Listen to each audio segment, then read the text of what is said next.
Mes frères et sœurs en Christ, que Dieu vous bénisse, c'est une joie d'être assemblés.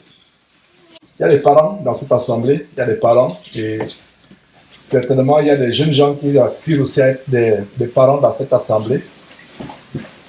Et en tant que parent, moi-même parent, et il y a d'autres frères et sœurs qui sont parents, nous pouvons réaliser à quel point le diable en veut à nos enfants.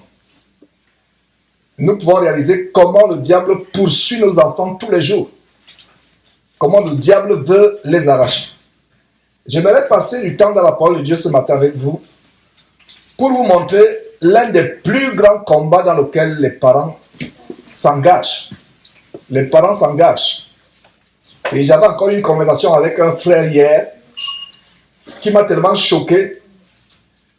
Ce frère qui a un enfant dans une école, l'enfant a moins de 5 ans. Et selon ce que me racontait ce frère, pendant que nous conversions hier, je conversais avec lui, il est allé récupérer l'enfant à l'école et la maîtresse lui fait comprendre que ton enfant s'est mis à pleurer parce qu'il voulait danser les ballets avec des filles. Il était le seul garçon dans ce groupe de filles qui voulait danser les ballets. L'heure est grave.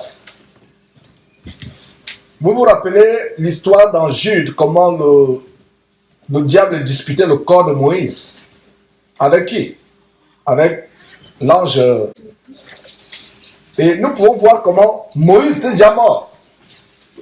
Moïse étant déjà mort, l'ange disputait le corps de Moïse avec le diable. Cette histoire me rappelle nos enfants. Nos enfants sont tiraillés entre le diable et Dieu. C'est pour cela que nous avons cette grande promesse en Proverbe chapitre 22. Nous reviendrons là-dessus. Je crois au verset 6. Instruis l'enfant selon la voie qu'il doit suivre. Devenir grand, il ne s'en détournera pas. Là, je viens de vous citer Proverbe chapitre 22, verset 6. Instruis l'enfant selon la voie qu'il doit suivre. Il ne s'en détournera pas. Je reviens donc sur cette histoire du frère. Le frère dit à la maîtresse, je pense que je devrais voir ça avec mon épouse. La maîtresse insiste, il dit, mais il pleurait, il faut le laisser danser avec, faire les balles avec les filles. Elle a insisté, elle a vu visiblement, la maîtresse a vu comment le frère, en tant que parent, était réticent. Elle a insisté, et ce qui était tellement choquant, elle finit par dire au frère, il faut laisser les enfants faire ce qu'ils veulent. Et là, c'est un des principes que nous avons aujourd'hui diaboliques dans cette société aux États-Unis. Nous sommes do as thou wilt. Do as thou wilt. Il y a même des rappeurs américains abominables qui ont chanté ces choses. Et fais ce que tu veux. Elle a insisté, le frère est parti. Le frère lui a dit non, je ne pense pas que ce soit. Enfin, je vais discuter avec ma femme. Elle a insisté, non, il faut le laisser danser dans ce groupe de ballet où il est le seul. Elle lui a dit, il dansait, mais il dansait comme un homme. Et le frère a dit, c'est la même chose que moi, à savoir que voilà comment, si on n'est pas vigilant, on livre l'enfant à les esprits d'homosexualité, l'enfant devient un sodomite plus tard. L'heure est grave, mes frères et sœurs. Et en tant que parent, moi-même parent, j'ai expérimenté comment le diable fait exactement ce qu'il a fait contre Gabriel, disputer le corps. C'était un corps mort. Mais nous avons encore des enfants qui sont vivants. C'est notre responsabilité en tant que parents, mes frères et sœurs, de réaliser d'abord le combat féroce qui se passe entre nous et le diable s'agissant de nos enfants. C'est un combat féroce. La première étape de la délivrance, c'est de réaliser qu'il y a un combat qui a cours. Je pense que cette exhortation nous édifiera, nous parents, et vous jeunes gens qui aspirez à être des parents plus tard. Il faut vous rendre compte que le diable en va à nos enfants. Et la Bible va nous montrer cela. La Bible dit nous n'ignorons pas les desseins de l'ennemi. Beaucoup de chrétiens fonctionnent comme si le diable n'existait pas. L'une des grandes critiques que je reçois, c'est Georges, tu exagères, tu vois le diable partout. C'est normal que je vois le diable partout, frères et sœurs. Pourquoi? Sur la base d'Apocalypse chapitre 12, verset 1 à 12, si vous lisez cela, mais je cite le verset 12 qui dit « Malheur à vous, terre, et vous qui habitez sur la terre. Pourquoi? Parce que le diable est descendu sur vous, agité d'une grande colère, et sachant qu'il ne reste combien de temps? Peu de temps. Alors, les frères qui disent, Jean, tu vois le diable partout, voilà une réponse. Le diable est descendu sur vous. Mes frères et sœurs, le diable n'est pas encore en enfer. Ce serait une bonne nouvelle si le diable était en enfer. Parce qu'en enfer, il sera enchaîné. Donc, ceux qui voient, qui ont les visions de l'enfer et le paradis, où le diable a pu torturer les gens, c'est les visions inspirées par les démons. Parce que le diable ne sera pas en enfer, lui-même souffrir en enfer et torturer les gens en enfer. L'enfer a été créé comme un endroit de punition du diable et les anges déchus qui ont voulu arracher le trône à Dieu dans cette guerre épique, dans ce combat épique qu'Apocalypse chapitre 1 raconte. Il y a eu guerre au ciel. Apocalypse chapitre 12 à partir du verset 1 nous raconte comment il y a eu guerre au ciel. Michel et ses anges combattirent contre le dragon. Et le dragon combattit aussi. Et en passant, quand je parlais tout à l'heure de l'archange qui disputait le corps de Moïse avec le diable, contre le diable, c'est justement le guerrier en chef, le général en chef de l'armée céleste de Dieu qui est qui? Michel ou Michael. Alors, il y a eu guerre, Michel a remporté la guerre qu'il y a eu au ciel, et un tiers des anges ont été chassés avec Satan sur terre. Ce serait une bonne nouvelle si Satan était en enfer, parce qu'il sera enchaîné. Donc si vous suivez un témoignage comme quoi, il y a des démons qui sont là avec des fourchettes, en train de piquer les parties sexuelles, les gens qui commettaient la fornication, en train de mordre les gens, en train de scier les gens, la peau ici, le corps se constitue ici. Ça c'est des fictions. Je pense que ce serait plutôt dit de Hollywood. Mais dans la réalité, ce n'est pas cela. L'enfer est un endroit de punition. Le diable ne sera pas en charge de l'enfer. Le diable, c'est Dieu qui va jeter le Satan dans l'enfer. Et il ne sera pas là en train de se réjouir, en train de torturer les chrétiens. Il faut comprendre que l'enfer n'a pas été créé pour nous. La Bible dit clairement que l'enfer a été créé pour le diable et ceux qui sont révoltés dans la mutinerie céleste. Alors il a été jeté sur terre. Donc le diable n'est pas présentement en enfer. Il est où? Lisez Job chapitre 1 verset 1. Satan, d'où viens-tu? De me balader, de me promener, parcourir la terre. Job chapitre 1, Job chapitre 2. Il parcourt la terre. Donc, vous qui dites que, pas vous ici, des gens qui pensent que je vois le diable partout, c'est normal. Il est sur terre. Malheur à vous, terre. Et vous qui habitez la terre, le diable est descendu sur vous, agité d'une grande colère, sachant qu'il ne reste peu de temps. Et nous avons aussi ce verset qui dit que le diable, c'est celui qui a la puissance de l'air. Il a l'air où? Sur terre. Il n'y a pas l'air sur la lune. Ces gens qui disent qu'ils sont allés à la lune alors qu'ils ont fait des choses au studio quelque part à Arizona. On vous montre le drapeau américain planté qui bouge. Il y a le vent qui fait. Il y a le vent sur la lune. Il n'y a pas le vent sur la lune. Enfin, fermons la parenthèse, revenons sur les vraies choses. Donc, mes frères et sœurs, le diable a la puissance de l'air. L'air est où sur terre? Le diable est sur terre. C'est celui qui a la puissance de l'air. Il est sur terre, il n'est pas en enfer. Il n'est pas encore en enfer. Lisez Job chapitre 1, chapitre 2. D'où viens-tu, Satan? Dieu lui dit, d'où viens-tu, Satan? Me balader, me promener et parcourir la terre. Il parcourt la terre. Et la bonne nouvelle pour nous, c'est que le diable n'est pas omniscient.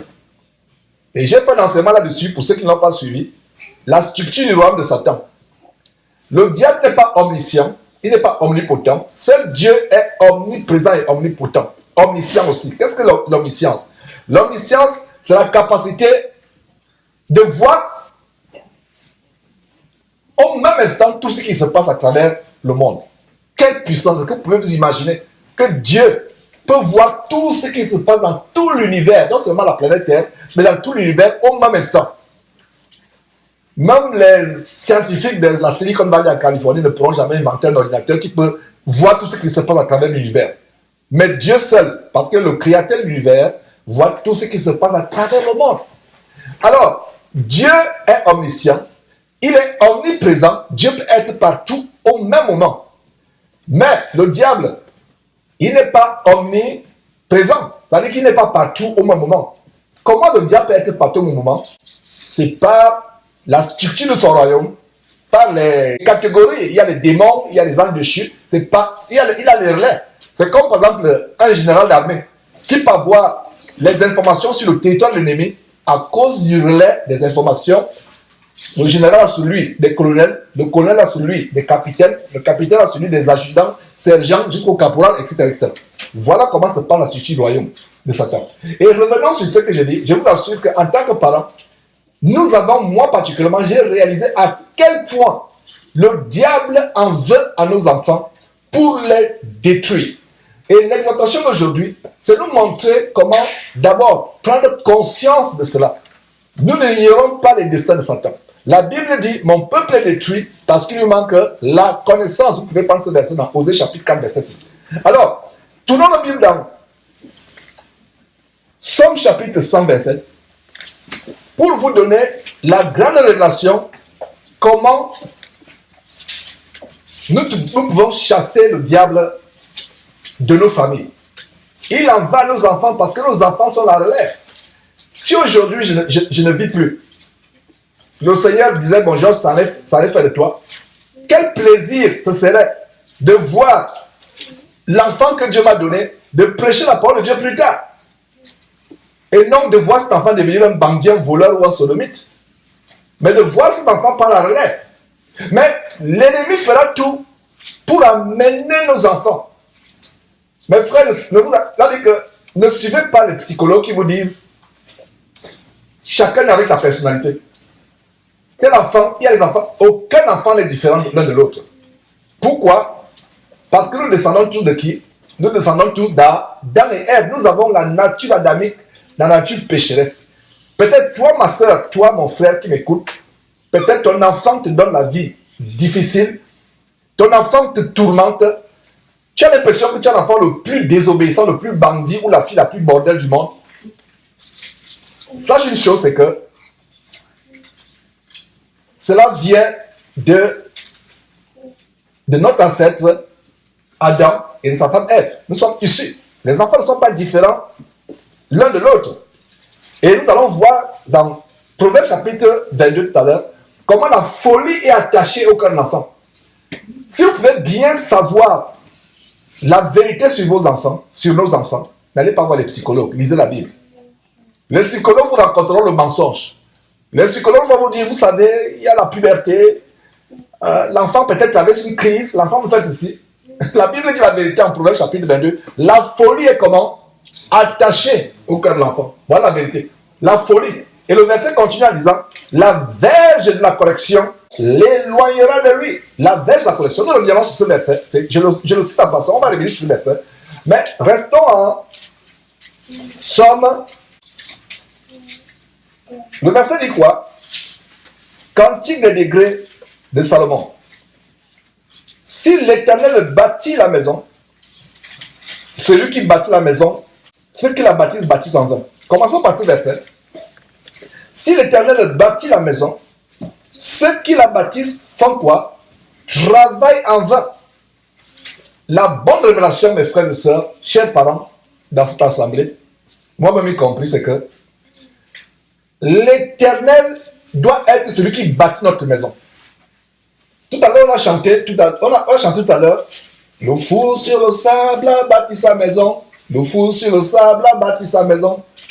Le vent souffla et la pluie tomba. Le vent souffla et la pluie tomba. Le vent souffla et la pluie tomba. Et la maison s'écroula. Voilà. Le fou sur le sable bâtit sa maison. Quand vient la tempête, la maison va s'écrouler. Alors, le sage sur le roc. Le sage sur le roc a bâti sa maison. Le sage sur le roc a bâti sa maison. Le sage sur le roc a bâti sa maison. Et la tempête arriva, le vent souffla et la pluie tomba.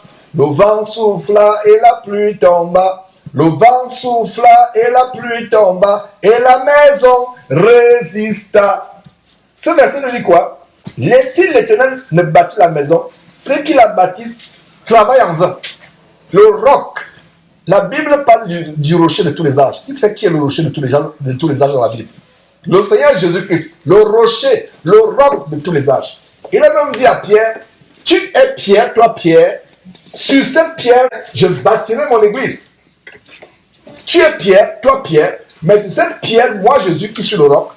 Parce que la traduction française parle de Pierre, Pierre, alors que la vraie traduction, c'est que tu es Pierre, toi Pierre, petite pierre, mais sur cette pierre, la grosse pierre que moi Jésus je suis, je bâtirai pas ton église à toi Pierre pour prendre les dîmes et vendre l'évangile et les prières aux gens, pas ton église à toi, ton entreprise évangélique, mais je bâtirai mon église à moi.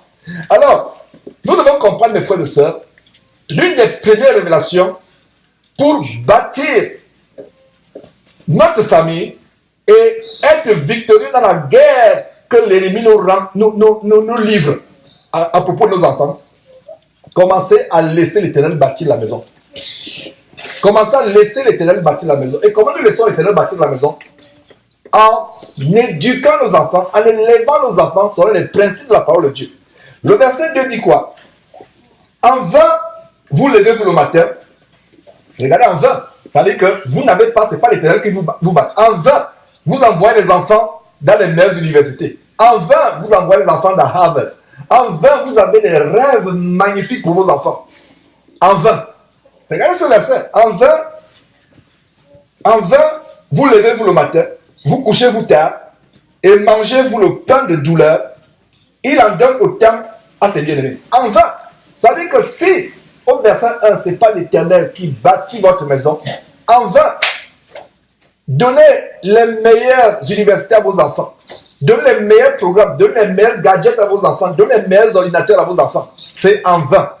Et plaise à Dieu par la sagesse de Dieu, nous allons entrer en profondeur comment bâtir nos enfants effectivement.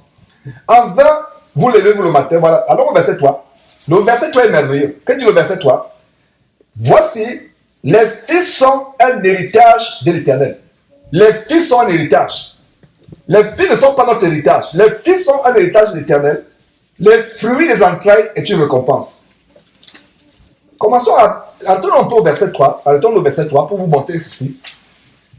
Si nous avons les enfants, c'est que l'Éternel nous a prêtés. L'Éternel nous prête tout simplement les enfants.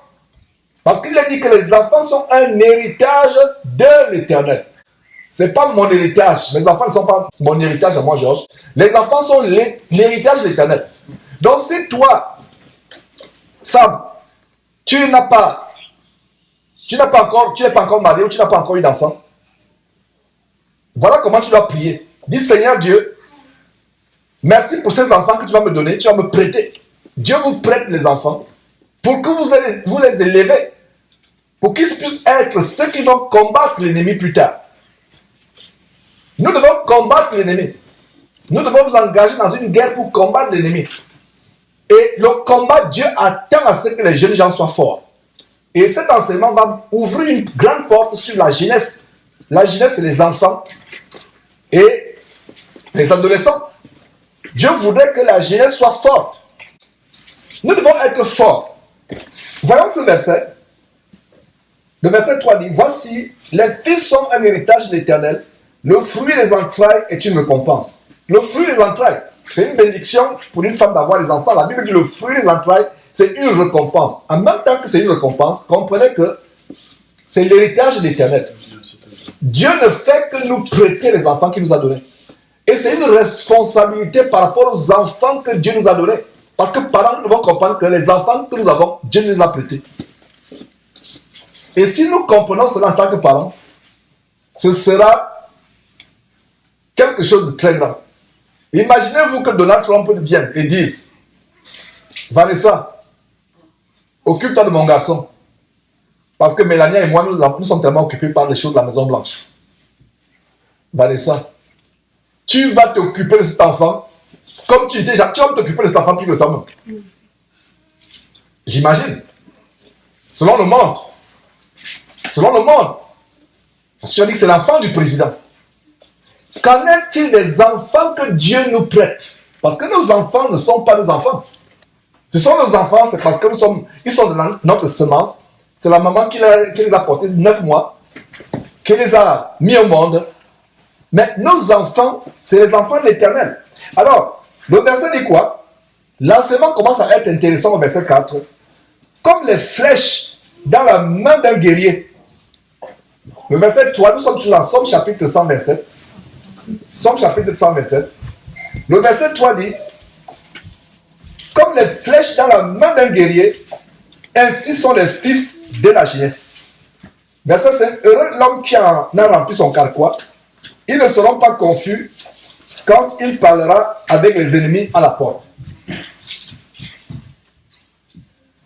Il a dit quoi? Comme les flèches dans la main d'un guerrier, ainsi sont les fils de la jeunesse. Voilà ce que Dieu attend des fils. Comme les flèches dans la main d'un guerrier. Soulignez le mot guerrier. Ce mot montre déjà qu'il y a quelque chose de terrible ici. C'est la guerre. Les fils sont les flèches. Oh, parents, que ce serait une honte et un déshonneur d'avoir des enfants qui, non pas, ne sont pas, qui, au lieu d'être des flèches, sont plutôt des couteaux en papier, des couteaux en carton. La Bible dit, les fils sont des flèches, parce qu'il y a une guerre épique. Le jour où vous dites, Seigneur Jésus, je commence à te suivre, tu es le Seigneur et le Sauveur de ma vie, il y a une guerre qui s'est engagée contre Satan. Il en veut. Vous pensez que le diable avait acquis plus? Le diable, c'est que ceux qui ne sont pas à Christ, ipso facto, c'est-à-dire qu'automatiquement, ceux qui ne sont pas à Christ appartiennent au diable. Mais une fois que vous avez pris la décision de dire, Seigneur, à partir d'aujourd'hui, je me repens de mes péchés, je veux te suivre, Seigneur Jésus-Christ, je veux être à toi. Le diable dit, ah, quelqu'un s'est échappé de ma basse-cour. Prenons un exemple, j'ai toujours pris cet exemple. Quand vous avez un poulailler,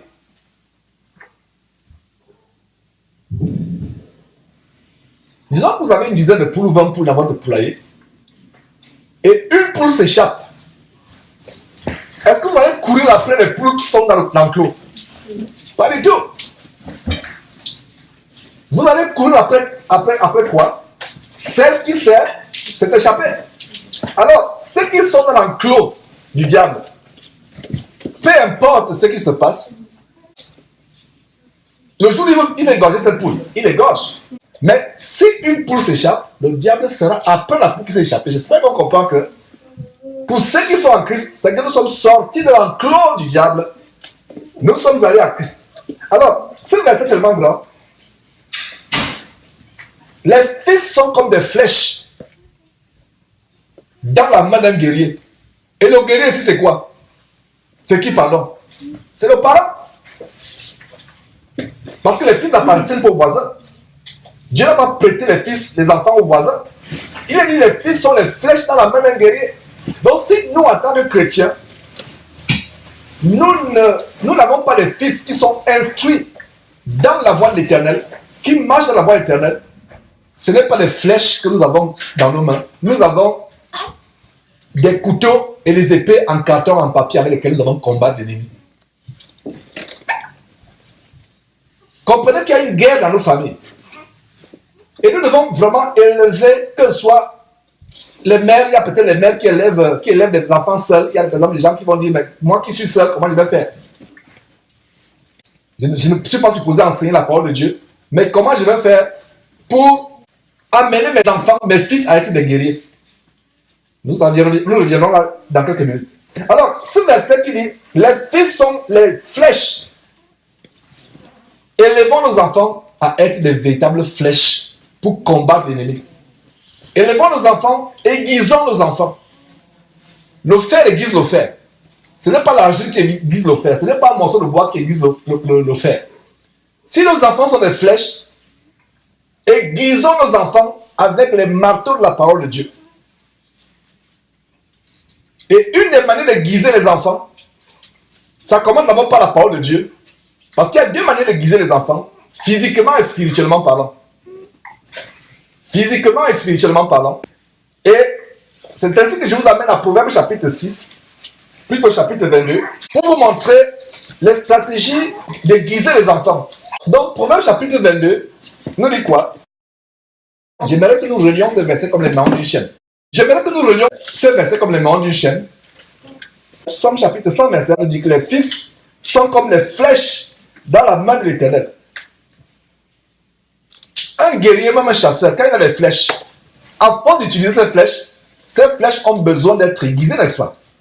Ces flèches ne doivent pas être émoussées. Elles vont s'émousser, elles vont l'usure, imagine quand elles ne sont pas utilisées, elles vont s'ourouiller. Elles vont s'ourouiller, elles vont s'émousser. Alors, si nos fils sont des flèches dans la main du guerrier, dans la main des parents, ça veut dire que nous devons aiguiser nos enfants. Afin qu'ils soient tranchants, afin qu'ils soient bien aiguisés, tellement pointus, comme on dit en anglais, sharp, pour pouvoir transpercer l'ennemi. Alors, comment aiguisons-nous nos enfants? La grande révélation sur comment aiguiser nos enfants, c'est en Proverbe chapitre 22. On va voir 3 versets. Ça commence d'abord par la parole de Dieu. Il a dit, instruis l'enfant selon la voie qu'il doit suivre, et quand il sera vieux, il ne s'en détournera pas. Le verset 6, Proverbe chapitre 22, verset 6. C'est la première étape, comment aiguiser les enfants. Il y a une étape physique et une étape spirituelle. Commençons par l'étape spirituelle. L'étape spirituelle d'aiguiser les enfants, c'est instruire l'enfant selon la voie qu'il doit suivre. Devenu grand, il ne s'en détournera pas. Chers parents et chers futurs parents ou parentes, ceci est une promesse. Dieu a promis qu'instruire l'enfant selon la voie qu'il doit suivre. Instruire, ne te fatigue pas. Instruire l'enfant selon la voie qu'il doit suivre. Devenu grand, il ne s'en détournera pas. Ça, c'est une très, très grande promesse. Pour ma part, je crois véritablement que cette promesse n'échoue jamais. Si on a fait notre part, bien de fois, nous les parents, nous avons défailli à nos responsabilités. Nous avons scandalisé nos enfants en manquant de contrôler ce qu'ils regardent à la télévision, en manquant de contrôler leur accès sur Internet, en manquant de contrôler ce qu'ils voient, ce qu'ils lisent. Et voilà comment nous avons ouvert les voies. Et il y a un parent qui a été surpris de voir son enfant qui pensait être un enfant sérieux, correct, surpris son enfant être addict aux jeux vidéo, ou pour l'enfant même volait les cartes de crédit dans le portefeuille des parents. Un enfant, les parents se sont réveillés un jour sous le choc. Voilà un enfant qui pouvait se retrouver en prison sans que les parents sachent que cet enfant volait les cartes de crédit, se cachait. Pourtant, c'est un enfant qu'on pensait être un enfant calme. Quel ne fut pas le choc de ses parents? Et c'est les parents chrétiens. Ils se réveillent sur le choc. Ils constatent que les cartes de crédit disparaissent. C'est une histoire terrible que je vous raconte là, mes frères et sœurs. Donc, même dans les familles chrétiennes, il y a des choses qui se passent. Ils appellent la banque. Ils disent à la banque, voilà, il y a des transactions suspicieuses, frauduleuses. Et c'est là que les jeux vidéo, la banque bloque la carte. On envoie encore une autre carte. La banque bloque la carte. Jusqu'à ce que Dieu donne le discernement aux parents de comprendre que essayez un peu de voir si ça ne vient pas de vos enfants. Et voilà comment le frère dont je vous parle a mis cela en prière. Et immédiatement, Dieu lui a révélé comment l'enfant qui pensait être correct, c'est un enfant qui s'était égaré loin de la voie. Un enfant qui vole ses propres parents, qui est tellement possédé par les jeux vidéo. Je vous assure que cet enseignement est tellement profond aujourd'hui. Et beaucoup de parents sont en but à la désobéissance, au dérèglement des enfants, au point où même les parents chrétiens, il y a certains qui sont sur le point même de jeter l'éponge. Mon frère, ma soeur, si à cause de la désobéissance, du dérèglement de tes enfants, tu as tout fait, tu as beau parler, tu as beau fesser, ils ne changent pas, ne jette pas l'éponge. Nous sommes dans une guerre. Ne nous fatiguons pas. Ce verset dit, instruis l'enfant sur la voie qu'il doit suivre, devenu grand, il ne s'en détournera pas. Cet enfant donc, qui prend la carte de crédit de ses parents, s'il n'y a plus la carte de crédit de ses parents, qu'est-ce qu'il peut faire? À supposer que le parent amène cet enfant dans un supermarché. Si le parent, l'enfant voit qu'il y a l'argent de Turi qui est exposé, la carte de crédit de Turi qui est exposée, cet enfant va prendre, n'est-ce pas? Et voilà votre enfant qui se retrouve en prison. Et voilà mes frères et sœurs. Si vous causez avec ce frère, et ce frère est honnête, ce frère va vous dire qu'effectivement, frère, je n'ai pas été vigilant. Il va vous dire, frère, je n'ai pas été vigilant. Je n'ai pas vérifié ce que les enfants faisaient sur Internet. Les ordinateurs, les options, le parental control, contrôle parental. Tu peux contrôler, tu peux me fermer l'accès. Et les enfants sont devenus tellement intelligents aujourd'hui que, mes frères, parents chrétiens, si vous n'êtes pas vous-même versé dans l'ordinateur, vos enfants vont vous jouer. Ils sont même capables de débloquer vos mots de passe, même si vous avez mis les mots de passe. Il faut redoubler de vigilance. Ne les sous-estimez pas. Même s'il a 4 ans, même s'il a 3 ans, c'est la génération. Non, ma génération, c'était la génération des cassettes avec les bandes marron. Tu prends le crayon, tu déroules, tu enroules. De fois, ça se bloque. La corde se coupe, tu prends les vis, tu dévisses, tu enlèves, tu mets le ruban, tu prends le scotch pour coller un peu la partie qui est là et tu remets. Si c'est le macos qui passe, à un moment où tu as collé, ça saute. Détendez-vous, frère. J'ai constaté que vous étiez tellement coincés. Tout à fait. Aujourd'hui, ils ont quoi? Ils ont les iPods. Ils ont iTunes. iTunes de Apple a remplacé nos cassettes avec les crayons. J'ai amené mon garçon quelque part. Il y avait une vente aux enchères dans un quartier. Nous sommes allés acheter des choses. Alors, je lui ai montré le disque vinyle. Donc, je lui ai demandé, tu sais ce que c'est? Il a dit qu'il ne sait pas ce que c'est. Le disque vinyle est où? Pour le faire jouer, vous mettez un lecteur de disque avec une aiguille. C'est l'aiguille qui joue et ça produit les sons. Voilà les choses qui disparaissent. Donc, avec la génération Internet, les ordinateurs, mes frères et sœurs, nos enfants sont devenus tellement intelligents. Et je vous assure, surveillez, même si vous êtes analphabète en matière d'ordinateur, chers parents, faites un effort. Mettez-vous sur Google. Cherchez à voir comment on ouvre un compte Facebook. Cherchez à voir comment fonctionne Facebook. Cherchez à voir comment fonctionne YouTube. Cherchez à voir comment on ouvre un email. Cherchez à voir comment on peut connecter sur WhatsApp. Imaginez-vous, et l'histoire dont je vous raconte, d'un frère, il s'agit d'un frère, l'enfant s'est retrouvé en train de converser avec les adultes. Avec des adultes. Et envoyer des photos, des invitations à des femmes correspondant avec les prostituées. Un tout petit enfant. Donc, regardez un peu ça à quoi on expose les enfants. Et il est question, mes frères, de comprendre que nos enfants, le verset, retournons la parole de Dieu, verset 3, il a dit, les fils sont les flèches. C'est un bonheur d'avoir un fils. Pourquoi? Je ne dis pas que les fils c'est mauvais. Mais un fils qui porte la parole de Dieu, c'est la fille qui porte la parole de Dieu. C'est le fils qui porte la parole de Dieu. Imaginez, vous avez un fils qui n'est pas une flèche, qui est plutôt un couteau en carton. Il ne vous reste plus que les yeux pour pleurer. Mais si vous avez un fils qui est une flèche aiguisée, prêt à combattre l'ennemi, et moi particulièrement, je mourrais dans la joie, mon cadavre sourirait si je mourrais sachant que j'ai laissé un fils qui a une flèche aiguisée, prêt à attaquer l'ennemi, à combattre l'ennemi comme son père a passé le temps à faire. Ce serait une joie. Mais mon visage, le visage de mon cadavre serait déformé. J'enterrerais le sujet des morts et il y a une grimace de douleur sur mon visage si je laissais un enfant qui n'est pas une flèche aiguisée, mais qui est quoi? Une mauviette, spirituellement parlant. Un couteau en papier. Frère, prenons conscience aujourd'hui de ce que nos enfants, les fils, ne dis pas que Georges est misogyne. Si j'étais misogyne, je devais être comme le plus malheureux du monde parce que j'ai 3 filles. Mais c'est une façon de dire que le fils qui est supposé porter la parole de Dieu. Mais les filles sont aussi merveilleuses parce que, mes frères et sœurs, j'ai une épouse merveilleuse. Vous qui êtes ici à Houston, vous m'êtes témoin de comment elle est un soutien pour moi dans ce ministère. Elle a un soutien, ça ne date pas d'aujourd'hui.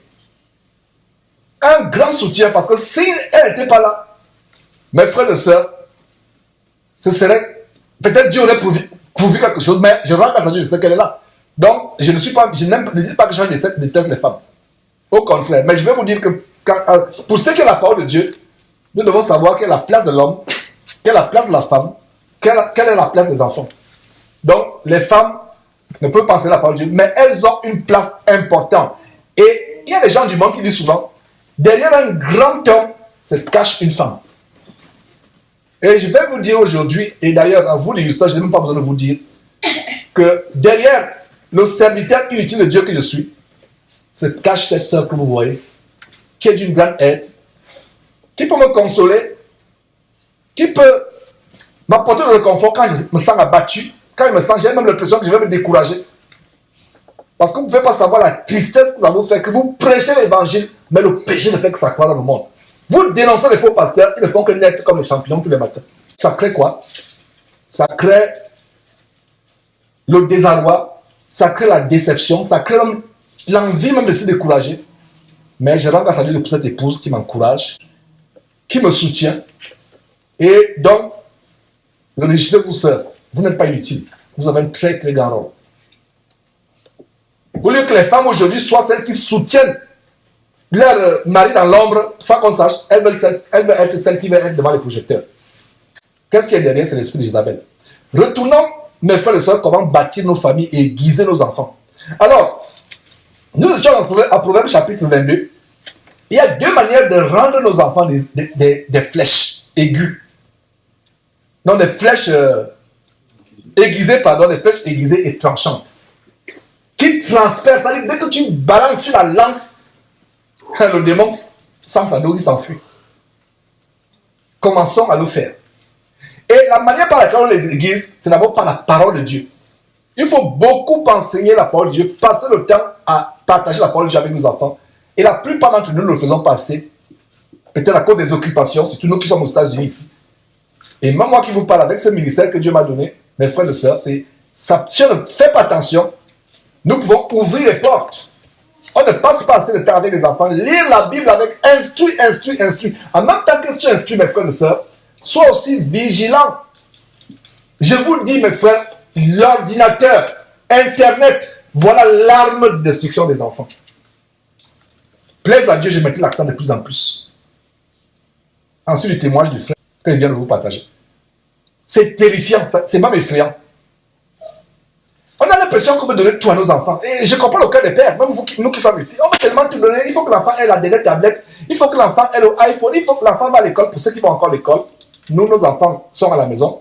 Ils apprennent à la maison. Mais pour ceux qui vont encore à l'école, on veut donner la dernière tablette. On veut donner le dernier gadget. On veut donner... C'est bien beau, mais frère, entre faire de vos enfants des flèches aiguës plus tard qui vont combattre l'ennemi et faire de vos enfants des personnes qui feront votre honte plus tard, qu'est-ce que vous choisissez?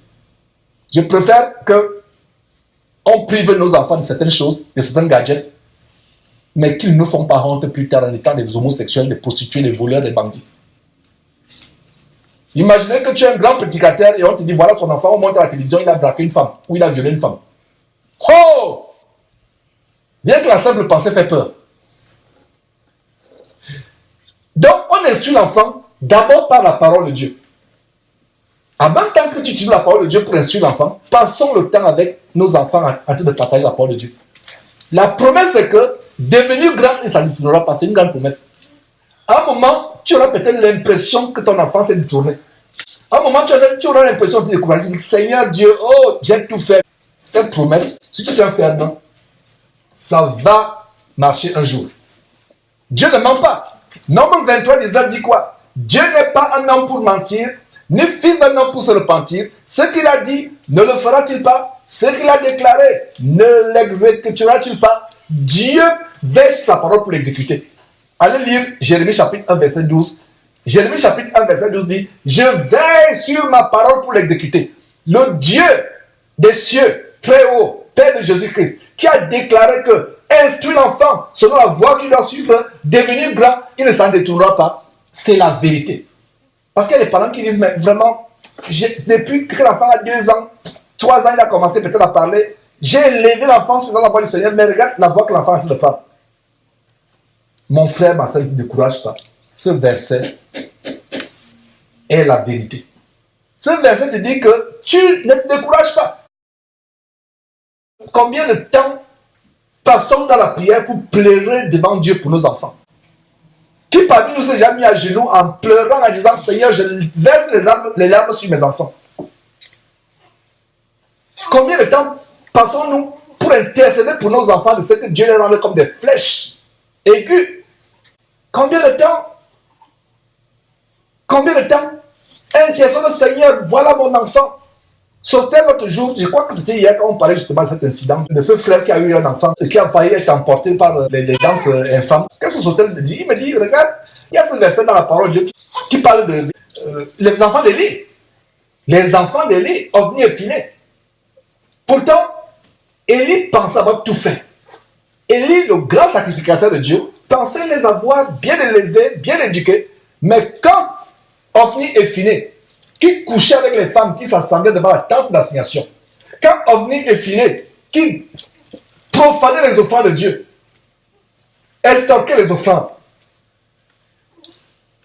quand ils ont péché, Dieu les a frappés. Et lui aussi a été frappé. Plus tard, quelques temps après, lui aussi est mort. Jésus a dit, malheur à celui qui scandalisera de ces petits. Il vaudrait mieux que cet homme ne soit pas né. Et comment nous scandalisons nos enfants? Les musiques auxquelles nous exposons nos enfants, pour vous qui avez encore les télévisions dans vos maisons, les chansons, les films auxquels vous exposez vos enfants, les chansons auxquelles vous exposez vos enfants. J'étais scandalisé de voir une vidéo où un petit garçon danse Single Lady. Je ne sais pas, il y a une chanson où Beyoncé bouge le derrière. Et le petit enfant, à peine, il ne marchait pas encore, il se mettait debout. L'enfant ne marchait pas encore, moins d'un an. Mais l'enfant, qu'est-ce qui bougeait? C'est le dernier enfant, exactement comme Beyoncé. Et quand tu vois ça, c'est pas possible. Un enfant d'un an qui ne marche pas encore, de moins d'un an qui ne marche pas encore, ne pas bouger le derrière. J'ai regardé ça dans la télévision, mais si c'était face à face, j'aurais dit esprit impur de Sacha, démon d'impurité, sors derrière de cet enfant, de ce bébé, et va-t'en au nom de Jésus-Christ. C'est impossible qu'un enfant qui à peine marche puisse bouger le derrière, et l'enfant bouge le derrière en regardant le derrière. Mes frères, le diable en veut à nos vies. Ça peut nous faire sourire, mais je vous assure que le diable en veut, il veut détruire notre famille. Et en plus les familles chrétiennes. J'ai décidé de faire un combat. Cet enseignement, ce n'est que le déclenchement de ce combat aujourd'hui. Amen, Sostel. C'est le déclenchement d'un combat. Tu ne détruiras pas nos enfants. Au nom de Jésus-Christ. Nous allons les aiguiser afin qu'ils soient des flèches. Quand ton enfant passe quelque part, si les démons commencent à trembler sur eux-mêmes. Parce que tu as préparé ton fils à être une flèche. Être un guerrier. Voilà le genre d'enseignement que de plus en plus l'église à travers le monde doit écouter. Et vous allez comprendre qu'est-ce que Dieu attend des enfants à 1 Jean chapitre 2. On va lire tout à l'heure. Mais nous sommes toujours dans Proverbe chapitre 22 qui nous montre comment nous aiguisons nos enfants. Donc, pour vous qui prenez les notes, première étape, tu l'instruis. En même temps que tu l'instruis, fais attention à ce à quoi tu l'exposes. Ordinateur, gadget. Je disais au frère que quand on discutait ces choses en tant que parent, nous sommes dehors, après ce bon poisson brisé que Fallon, l'épouse de Social, nous a préparé hier, je disais à Social que je préfère que mon enfant soit balai de rue, mais soit spirituellement un guerrier.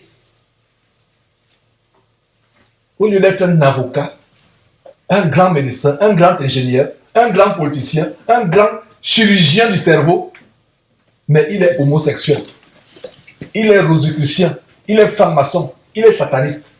Je préfère, et Dieu m'est témoin, je préfère.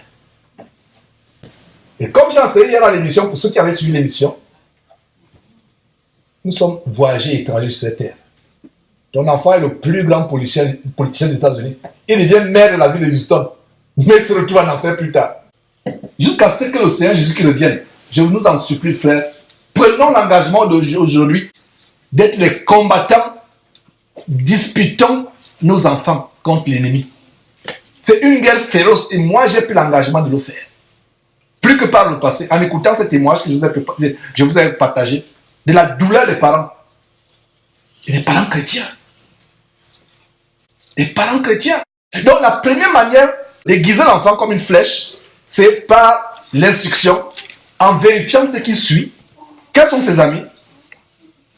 Parce que cet enfant, de ce parent chrétien qui a été addict aux jeux vidéo au point de voler les cartes de crédit, les cartes bancaires de ses parents, si on fouille bien, c'est peut-être quelqu'un, un enfant au dehors, un camarade ou un ami de jeu qui l'a contaminé.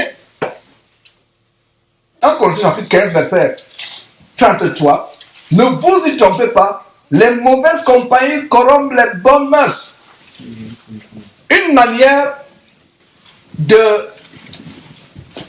d'aiguiser nos enfants, c'est de contrôler avec qui ils marchent. Quels sont les amis de jeu?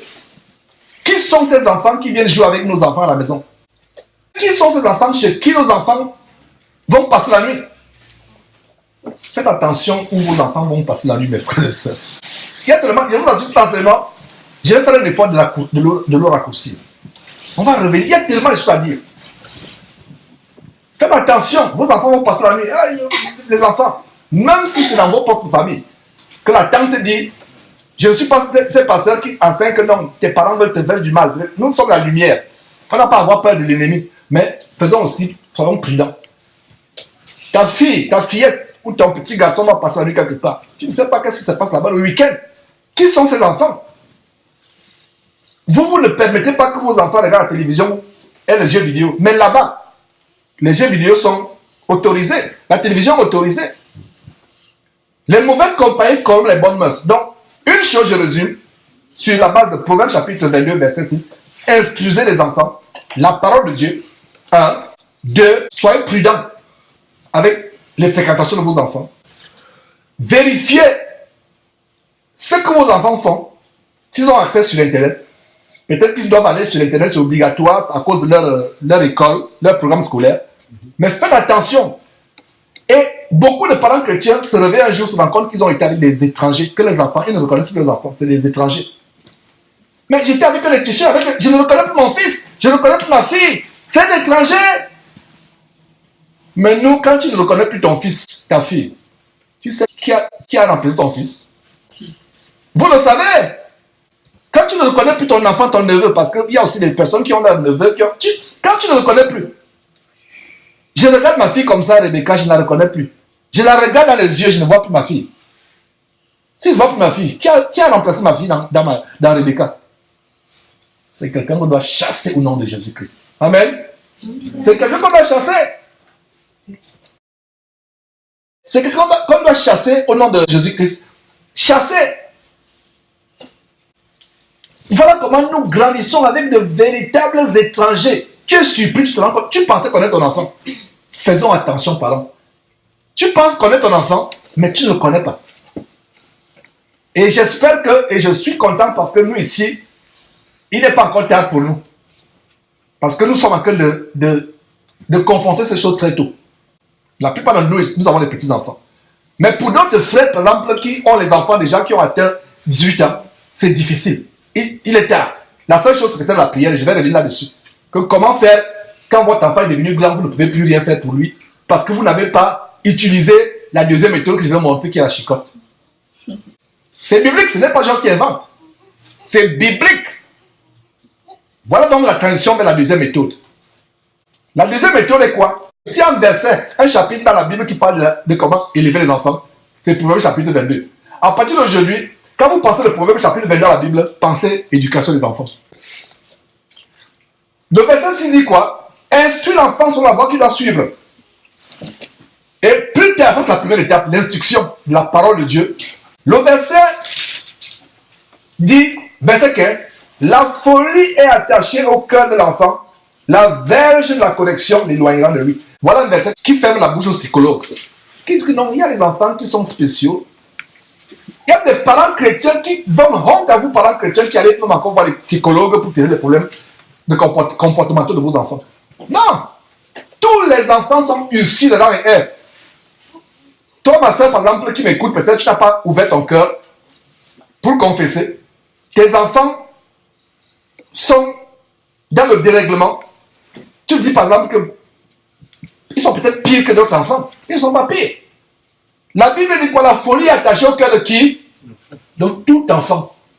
Il arrivera un moment, il va voler ton argent. Combien de fois j'ai volé mes parents, moi-même? Combien de fois j'ai désobéi à mes parents? Combien de fois j'ai fait les mauvais choix à mes parents? Donc, vos parents, il a dit, la folie est attachée au cœur de l'enfant, la verge de la correction.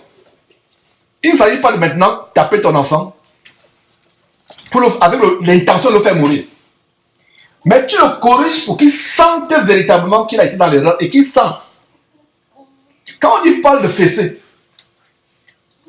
quand on fesse, les fesses là, on donne les coups de chicotte. Faites des recherches sur internet, vous allez voir que les muscles des fesses ont des nerfs qui relient directement le cerveau. Et le cœur, ça passe par le cœur et le cerveau. Donc quand on tape là, la folie part du cœur. Est-ce que vous voyez ce verset? Est-ce que vous comprenez comment la parole de Dieu est merveilleuse? Parce que la Bible dit ici que la folie est attachée au cœur de l'enfant, au cœur. La verge de la correction. Donc quand tu tapes là, sur la fesse, ça passe sur ce cœur. Tu sens comment l'enfant sent la chicotte. Vous ne pouvez pas comprendre si vous n'avez pas été fessé. Vous me dit, mais Georges, pourquoi tu le dis, tu l'expliques si bien? Parce que j'ai... Ça, c'est le verset que mon père appliquait n'étant pas catholique. Étant catholique, merci Sostel. Il y a une chose que je vais vous dire. J'ai souvent dit aux frères que rendez grâce à Dieu si vous avez été dans une famille où on vous a bien discipliné. Et quelqu'un qui n'a pas connu la discipline du père et de la mère ne va pas connaître la discipline de Dieu. Et s'il connaît la discipline de Dieu, vraiment, c'est une grâce exceptionnelle. Je reprends quelqu'un qui n'a pas connu ce que c'est la discipline. Parce que la Bible, l'apôtre Paul parle de discipline. Il dit quoi? Durement son corps et le tient assujetti. Beaucoup de chrétiens ne sont pas disciplinés parce qu'ils n'ont pas expérimenté la discipline venant des parents. Mon père était catholique, donc il n'a pas eu l'opportunité de m'enseigner, de faire la première stratégie. On appelle ça stratégie de Proverbe 22:6. Donc, dans cette communion plus tard, en tant que parent social, si Ephraim n'obéit pas, il dit seulement Sostel. Stratégie 2. Proverbe 22:15. Il y a une situation, quand il se regarde, ça il dit Proverbe 22:6. On se comprend. Donc il y aura une stratégie. Quand on dit seulement, hey, et même mes enfants qui sont ici m'écoutent. Prochainement, vous qui m'écoutez, quand il dit, allez, Proverbe 22:15, vous savez de quoi il s'agit. Donc, on ne dira même plus tard que non, la chicotte ou bien c'est cela. Maintenant, quand vous partagez la parole de Dieu, il dit, hey guys, il est temps de faire Proverbe chapitre 22:6. Donc, quand il dit Proverbe chapitre 22:6, il doit amener la Bible. Mais quand quelqu'un est coupable de dérèglement, il dit seulement Proverbe 22:15. Lui-même, il sait seulement que c'est. Ah? Amen, c'est ça? C'est run. Proverbe 22:6. Et vous voyez comment la parole de Dieu est merveilleuse. Et ça vous fait sourire, n'est-ce pas? Nous qui sommes ici aux États-Unis, corriger son enfant est devenu un crime. Comprenez pas mal, frère. Quand vous corrigez votre enfant, il ne s'agit pas d'avoir le désir de meurtre dans. C'est avec amour. C'est-à-dire que il faut que l'enfant sente aussi que si tu le fais, c'est parce que tu veux son bien. Beaucoup de parents qui n'ont pas utilisé la stratégie, on va parler de stratégie désormais. Les parents qui n'ont pas utilisé la stratégie, beaucoup de parents chrétiens, je parle des chrétiens, les gens du dehors, ils sont du dehors, ils ne connaissent pas encore la parole de Dieu, et nous prions que Dieu puisse les toucher. Mais les gens du dehors n'ont pas encore expérimenté la stratégie de Proverbe chapitre 22:15, qui n'ont pas expérimenté, ils sont suffis de voir que les enfants sont retrouvés où? Dans les prisons, parce qu'ils ont violé, parce qu'ils ont volé, parce qu'ils ont braqué. Les voyous sont maintenant toxicomanes. Parce qu'ils n'ont pas utilisé ceci. Dans les écoles, c'est un crime d'utiliser la stratégie de Proverbe 22:15. C'est un crime. Et qu'est-ce que nous voyons dans ça? C'est une autre guerre que le diable livre à la communauté chrétienne à travers le monde. Enlevez ce verset de la Bible. Enlever, je suis sûr que les gouvernements vont imposer une nouvelle Bible où ils vont enlever les choses qui vont contre leur agenda, comme l'homosexualité, comme la correction des enfants. Ils vont enlever, ils vont dire que si vous voulez avoir les Bibles éditées, imprimées, faites ceci. Et mes frères, ça peut vous sourire ou bien, mais je vous dis ça va arriver. Parce qu'ils vont dire que ça nous gêne tellement que nous voulons une nouvelle Bible. Donc pendant qu'il est temps, conservez déjà votre sorte de Bible. Et vos 2, 3 Bibles, 4 Bibles pour votre famille et pour vos proches, gardez-les. Parce qu'il y a des Bibles où il n'y aura même plus. Tu lis comme ça, tu ne vois plus, il n'y a plus. Proverbe chapitre 22, verset 15 qui dit que la folie attachée au cœur de l'enfant, la verge de la correction éloignera l'enfant de lui. La verge de la correction. Ça veut dire que quand tu corriges, et vous savez, non seulement pourquoi les faits sont une bonne partie pour corriger les enfants. Un, c'est charmeux. Il n'y a pas de dose que tu vas casser. C'est charmeux. Et non seulement c'est charmeux, il y a des artères ou des veines spéciales qui connectent le cœur et le cerveau. Donc quand tu donnes un coup, et je vous dis, moi j'ai expérimenté, quand tu reçois, et mon père était à la police en passant, donc quand il me mettait à plat ventre, une matraque, je ressentais le cœur, je ressentais ça dans le cœur. Et la folie partait. Chaque fois que je voulais faire le mal, je pense comment ce chicote à travers mes fesses m'a transpercé le cœur. Ma main se retire tranquillement de ce que je voulais faire. Il y a aussi la stratégie de 23-13, qui est comme la stratégie de 22-15. La stratégie de 23-13, c'est n'épargne pas la correction à l'enfant. Si tu le frappes de la verge, il ne mourra pas. Verset 14. En le frappant de la verge, tu délivres son âme du séjour des morts. Dieu ne ment pas. Le séjour des morts, plus tard, c'est l'enfer. Parce qu'il y a d'abord la mort, mais après la mort. Parce que la mort et le séjour des morts seront eux-mêmes jetés en enfer. Donc, n'épargne pas. Et les écoles, les gouvernements vont vous dire que non. C'est une mauvaise chose de corriger les enfants. Je ne parle pas des criminels. Ayant travaillé dans la justice, j'ai rencontré des cas où mes frères et sœurs, il y avait des parents meurtriers criminels. Donc, ne confondez pas. Je ne parle pas des parents criminels. Mais je parle des parents chrétiens qui ont l'amour de Dieu en eux, qui veulent inculquer la crainte de Dieu à les enfants, qui les corrigent selon l'Éternel. Que vous soyez mère ou père. Et vous allez comprendre que surtout dans les couples, il y a mari et femme. Les enfants ont plus de respect vis-à-vis de celui du parent qui les corrige. Mais le parent qui est complaisant devient moins cher. L'enfant respecte celui qui est.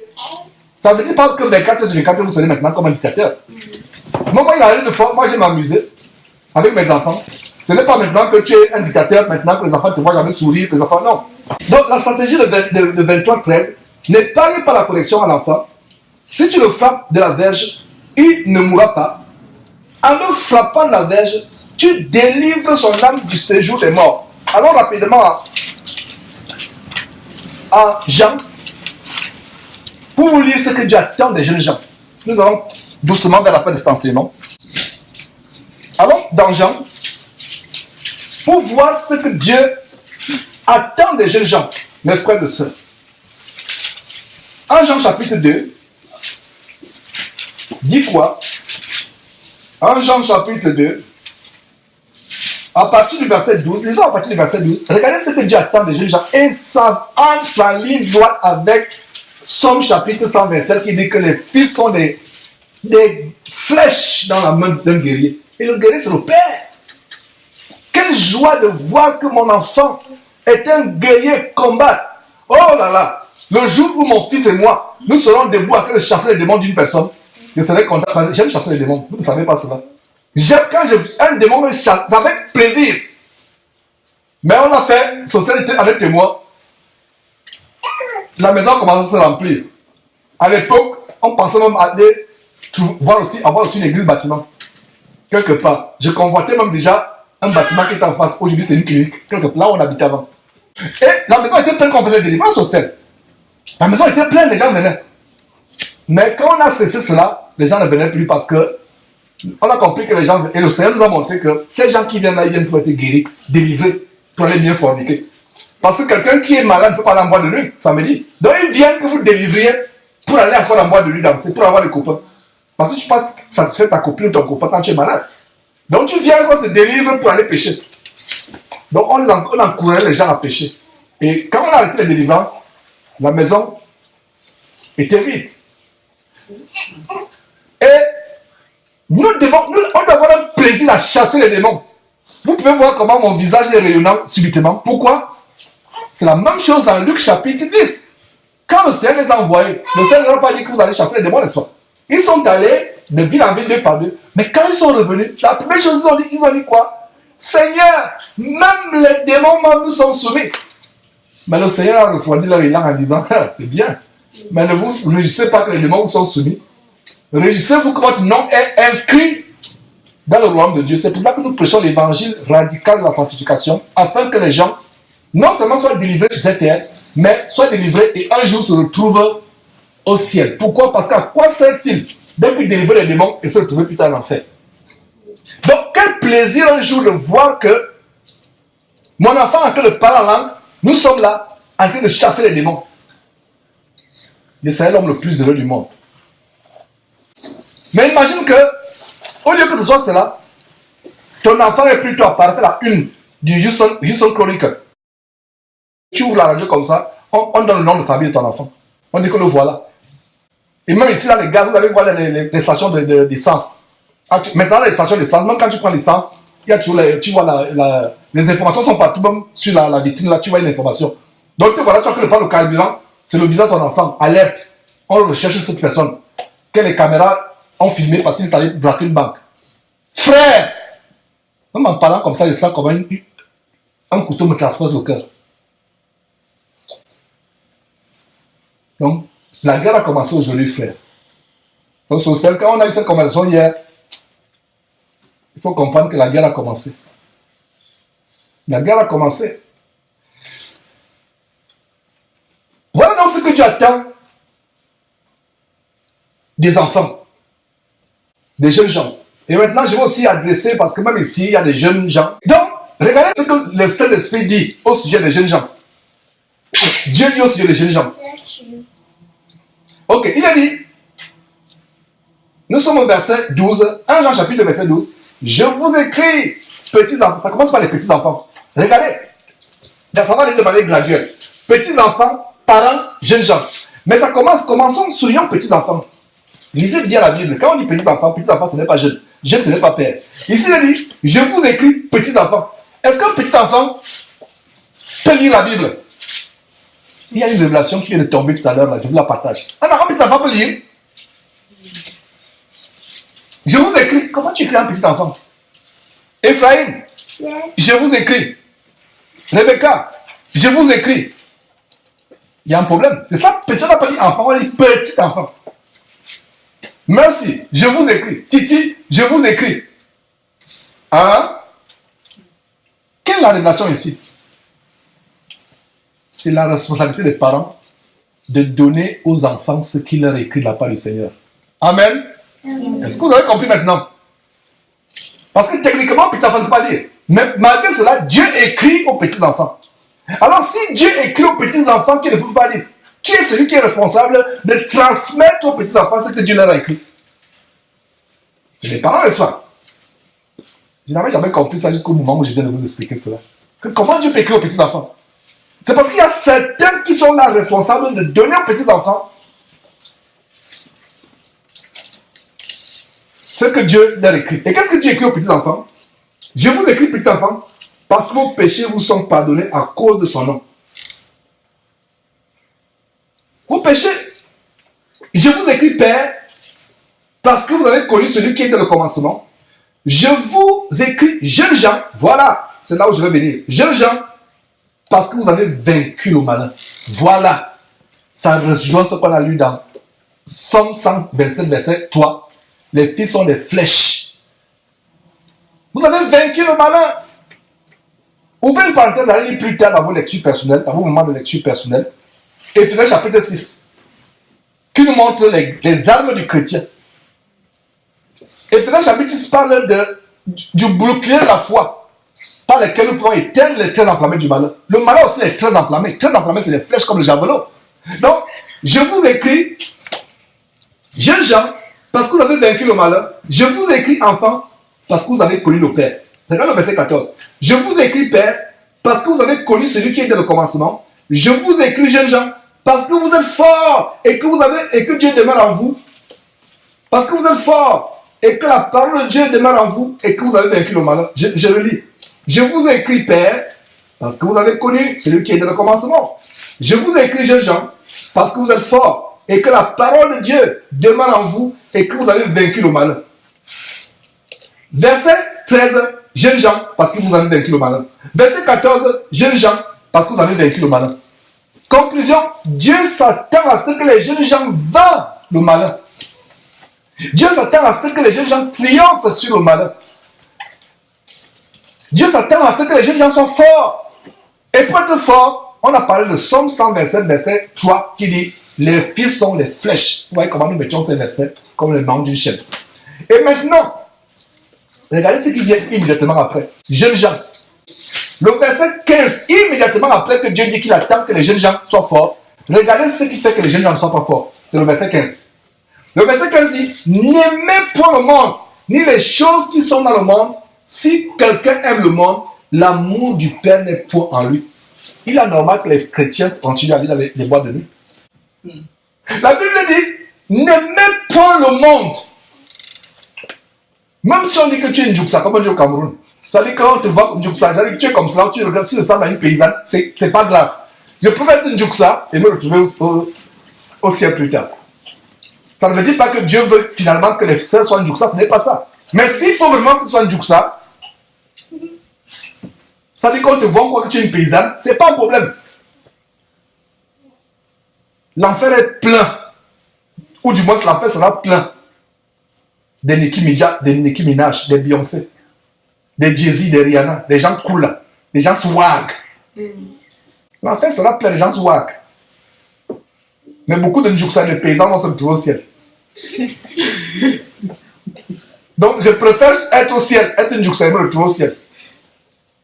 Donc il a dit quoi? N'aimez pas le... Ouais. J'avais jamais compris pourquoi le verset n'aimez pas le monde vient après. Jeunes gens, vous avez vaincu le malin. Et je veux que vous soyez forts. Pourquoi? Qui est celui qui est le plein de ce monde? Le diable, n'est-ce pas? Tu ne peux pas, jeune homme, jeune femme, vaincre le monde, vaincre Satan, si tu aimes le monde. Arrive au point où tu as le dégoût, les passions de la jeunesse. Paul écrivant à un jeune, Timothée était un serviteur de l'Éternel. Il servait dans l'Éternel, mais c'était un jeune. Il servait l'Éternel. Suivez très bien. Il servait l'Éternel, mais il était un jeune. Paul lui dit quoi? Fuis les passions de la jeunesse. Les jeux vidéo. Le football. Aujourd'hui, la passion que nous avons, la seule passion, c'est Jésus-Christ. Ce qui fait que je pense, c'est les heures et les heures et les heures, et sur la parole de les heures et les heures. S'il n'y a plus de passion. Dans les trucs boîte de nuit, la télévision, la musique, il y a encore des frères et sœurs dans leur voiture, quand ils conduisent, ils ont laissé le rap. C'est ça, les gens étaient scandalisés un soir. Deux frères que nous prenons comme des frères, bon, ils ne sont même plus, ils ne communiquent plus avec nous. Ils viennent nous rendre visite, on est sortis les accueillir. C'est le rap qui est. Tiens, le rap. Ce n'est pas qu'ils ne comprennent pas, parce qu'il y a les francophones qui ne savent pas les paroles du rap. Mais c'est des frères qui sont ici aux États-Unis, qui parlent parfaitement anglais, qui comprennent anglais. Mais ils ont encore le rap. Il y a un problème. Est-ce qu'ils ont été convertis? Est-ce qu'ils ont connu Jésus-Christ un jour? La musique, même l'habillement des jeunes gens. Voilà le sujet que je vais évoquer. Mais comme nous sommes vers la fin, nous allons revenir là-dessus. Donc, Dieu voudrait que nous soyons forts et que nous vainquions le malin. Mais une des stratégies pour lesquelles on arrive à vaincre le malin, c'est le verset 15. Il y a encore l'amour du monde. N'aimez pas le monde, ni les choses qui sont dans le monde. Si quelqu'un aime le monde, l'amour du Père n'est point en lui. Et si l'amour du Père n'est pas en vous, vous ne pouvez pas vaincre le diable. Vous ne pouvez pas constituer une flèche aiguë dans la main de l'Éternel. J'ai fait un enseignement il y a quelques jours, et vous pouvez lire ça. Vous pouvez lire vous-même l'histoire de Joseph en Égypte, en Genèse chapitre 33. Et ça revient à ce que j'ai dit au début de l'enseignement, que c'est la responsabilité des parents d'instruire les enfants sur la voie éternelle. Qu'est-ce que nous voyons dans l'histoire de Joseph? Joseph est vendu. Joseph a 17 ans quand il arrive en Égypte. 17 ans, un jeune qui arrive en Égypte à 17 ans. La Bible dit qu'il était beau de figure, beau de taille et de figure. Il est vendu en Égypte. Ses frères étaient jaloux de lui parce qu'ils pensaient que son père l'aimait plus que. Ils ont voulu le tuer. L'aîné Ruben les a délivrés de ses mains. Il a mis l'enfant dans une citerne et plus tard l'enfant a été vendu aux Mandianites. Les Mandianites sont arrivés en Égypte. Ils ont aussi vendu Joseph en Égypte et Joseph a été acheté par un grand de l'Égypte, un des officiers du pharaon, du roi d'Égypte, qui s'appelait Potiphar. Et à cause de l'intégrité de Joseph, de l'amour qu'il avait pour Dieu, Dieu a fait prospérer la maison de Potiphar. Potiphar a tout remis, l'intendance, toute l'intendance de la maison, tous ses biens à l'administration, la gestion de qui? De Joseph. Mais quand le diable voit comment vous êtes intègre, il va tout faire pour émousser, pour détruire la flèche que vous êtes pour le Seigneur. Il va essayer de vous détruire. Alors, quand le diable a vu comment Joseph était intègre et droit devant Dieu, il a envoyé une femme perverse et à la mise d'une prostituée, une femme adultérine, la femme de Potiphar, qui harcelait Joseph tous les jours. Il a dit que elle harcelait Joseph comment? Tous les jours. Tous les jours, tous les jours, tous les jours. Et en Genèse chapitre 39, verset 3, plutôt le verset 8, disons à partir du verset 7, Genèse chapitre 39, verset 7, après ces choses, il arriva que la femme de son maître portait les regards sur Joseph et dit, couche avec moi. Verset 8, il refusa et dit à la femme de son maître, voici, mon maître ne prend avec moi connaissance de rien dans la maison. Il a remis entre mes mains tout ce qui lui appartient. Verset 9, il n'est pas plus grand que moi dans cette maison. Il ne m'a rien interdit, excepté toi. Voilà comment le jeune Joseph n'était plus un esclave, était même plus grand. Il dit bien qu'il n'est pas plus grand que moi dans cette maison. Voilà la révélation, Joseph était devenu même plus grand dans la maison de Potiphar. Et ce qui va arriver plus tard, Joseph sera même plus grand que le pharaon plus tard. À cause de quoi? De l'intégrité. Un jeune homme qui est arrivé à 17 ans, nous avons affaire à un adolescent ici, mes frères et sœurs. Un adolescent. Pourquoi j'ai voulu l'histoire de Joseph? Jacob, son père, lui avait enseigné à être une flèche pour combattre l'ennemi. Et à cause de cette flèche-là, toute une nation a pu être sauvée de la famille. Regardez comment mes frères et sœurs, à cause de l'intégrité que vous inculquez à votre enfant, vous pouvez faire de votre enfant celui-là qui va sauver une génération. Je disais l'autre jour que le plus grand boulot du monde consiste à amener les gens au ciel. Alors, il a dit quoi? Il n'est pas plus grand que moi dans cette maison. Il ne m'a rien interdit, nous sommes au verset 9 s'il vous plaît. Excepté lui, parce que tu es sa femme. Comment ferais-je un aussi grand mal et pécherais contre Dieu? Comment ferais-je un aussi grand mal et pécherais contre Dieu?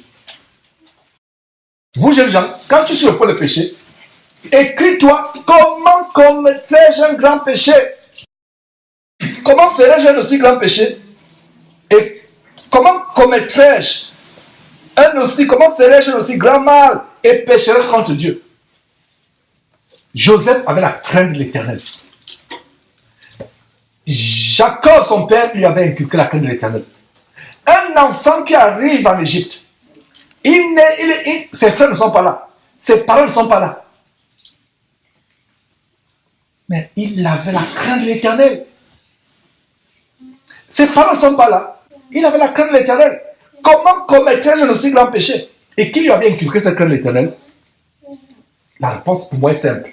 Et évidente aussi pour vous, je pense, c'est Jacob. Et c'est ainsi que dans Somme chapitre 127, l'un des descendants de Jacob écrit, les fils sont une flèche dans la main de l'Éternel. Regardez comment Joseph a été une flèche qui a transpercé le honte de la femme de Potiphar. Beaucoup de jeunes hommes aujourd'hui auraient même commencé à se lécher les babines. Mais Joseph a dit, comment ferais-je un aussi grand mal et pécherais contre l'Éternel? Voilà ce que nous devons inculquer à nos jeunes gens. À nos jeunes gens. Et si vous lisez la suite, vous allez voir qu'elle parla tous les jours, elle harcela Joseph, mais il refusa de coucher auprès d'elle et d'être avec elle. Et vous allez voir la suite comment Joseph se retrouve à cause de son intégrité en prison, parce que la femme a menti, il s'est enfui. En s'enfuyant, il a laissé son habit entre les mains de cette femme. Et en lisant la Bible, il y a beaucoup de péchés. Mais rares sont les péchés où Dieu dit de fuir. Dans 1 Corinthiens, il dit, fuyez l'impudicité, fuyez. C'est ce que Joseph a fait, il a fui. Donc mes frères, voilà quelques conseils que je voulais vous donner. Et si on peut tout simplement conclure avec Daniel chapitre 3. Nous voyons des jeunes gens. Le roi Josias, je crois, plutôt le roi Joachim, avait fait des choses mauvaises aux yeux de Dieu. Il était plus fidèle à Dieu. Et Dieu le livra entre les mains de Nebuchadnezzar, le roi de Babylone. Je vais partir en disant que quand vous ne marchez plus droit devant Dieu, Dieu va vous livrer entre les mains de vos ennemis. C'est ce qui s'est passé ici, dans Daniel chapitre 3, à partir du verset 1. La troisième année du règne de Joachim, roi de Juda, Nebuchadnezzar, roi de Babylone, marcha contre Jérusalem et l'assiégea.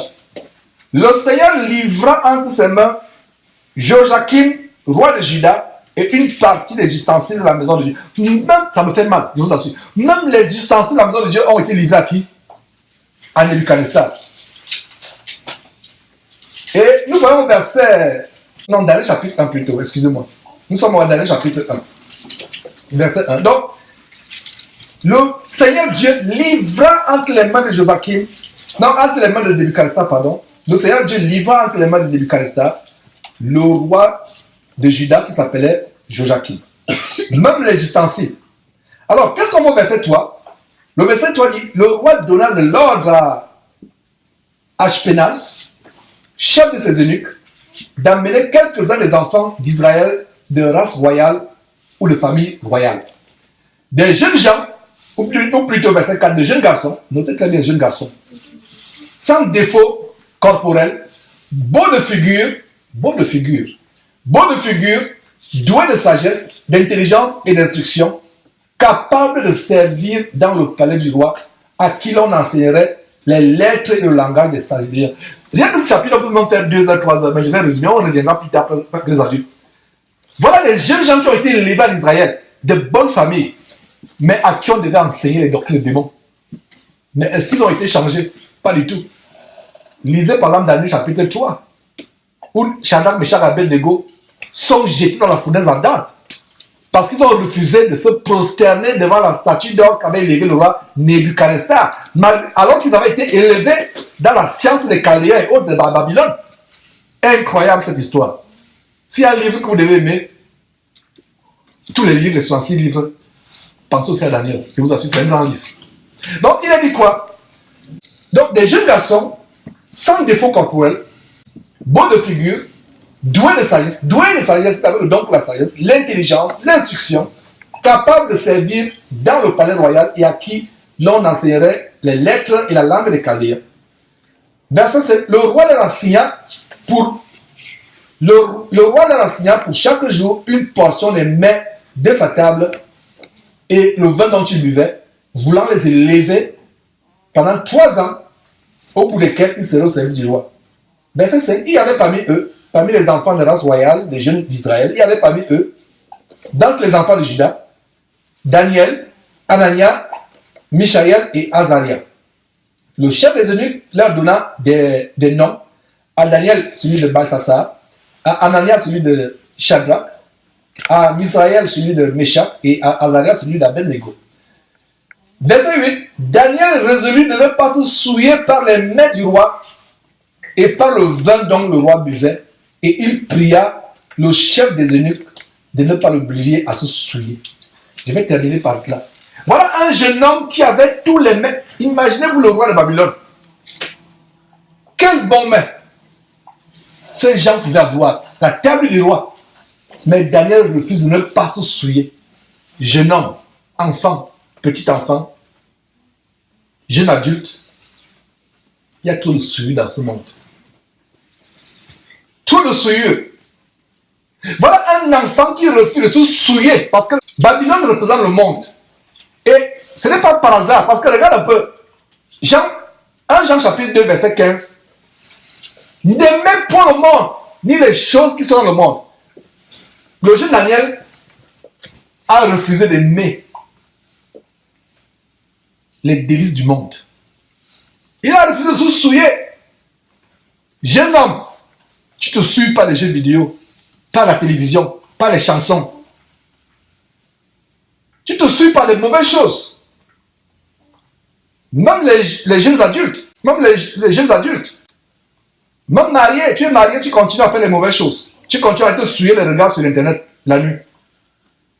Daniel refusa de se faire souiller. Joseph refuse de commettre un aussi grand péché devant Dieu. Qui lui avait appris ça? Ses parents l'avaient aiguisé comme des flèches dans la main du Père. Daniel aurait pu être émerveillé. Je connais des enfants qui auraient été émerveillés. Ils devaient être brillants dans mon point tous les jours. Émerveillés par la table du roi Nebuchadnezzar. Mais Daniel refuse. Et plus tard, si vous lisez, on va gagner du temps. Plus tard, il dit à l'eunuque du roi, donne le réserve à manger. L'eunuque du roi a seulement pensé que Daniel voulait qu'on lui coupe la tête. Parce que si vous mangez vos herbes, le roi verrait que votre visage serait défait. Parce que le roi veut vous élever pour être à ce service. Daniel a dit, je vous donne un défi. Voilà à quoi vous saurez si vous devez accepter ma proposition ou pas. Mangeons les herbes et mange les délices du roi. J'imagine qu'il y avait le bon sanglier rôti, etc. sur la table du roi. Nous, on va manger les herbes. Et au bout de quelques temps, le visage de Daniel et ses compagnons était plus rayonnant que les autres enfants. Jeunes gens, il y a des choses que vous pensez être agréables pour vous, qui vont être bien pour votre bien-être, your well-being. Mais ça ne vous rend pas beau et grand aux yeux de Dieu.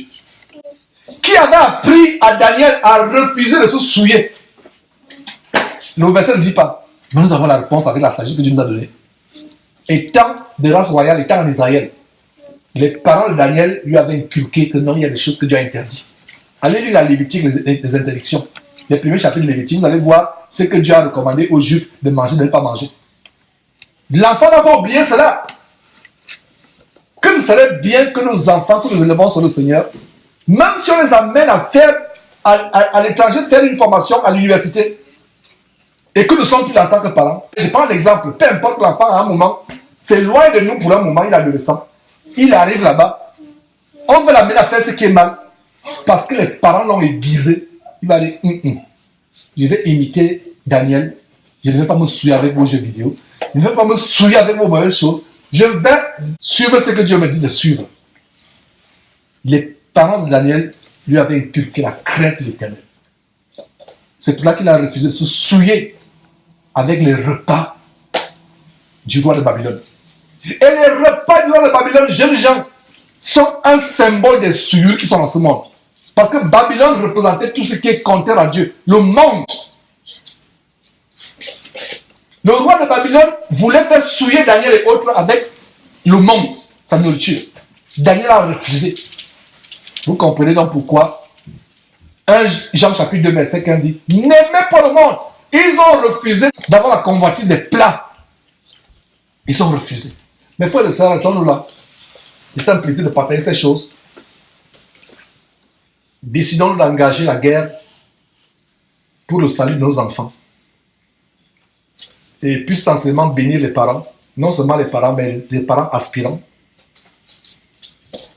Que Dieu ait pitié de nous, ait pitié de nos enfants. Au nom de Jésus-Christ, Amen. Ne manquez pas de vous abonner à notre chaîne YouTube Jésus-Christ TV, en cliquant sur le bouton s'abonner, juste au bas de la fenêtre de cette vidéo. Ainsi, vous recevrez automatiquement nos nouvelles vidéos, et vous ne raterez aucune. Vous connaîtrez la vérité et la vérité vous affranchira. Jean 8, 32.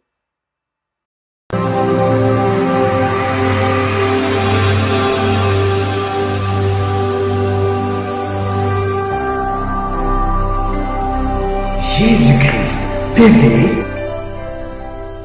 vous connaîtrez la vérité et la vérité vous affranchira.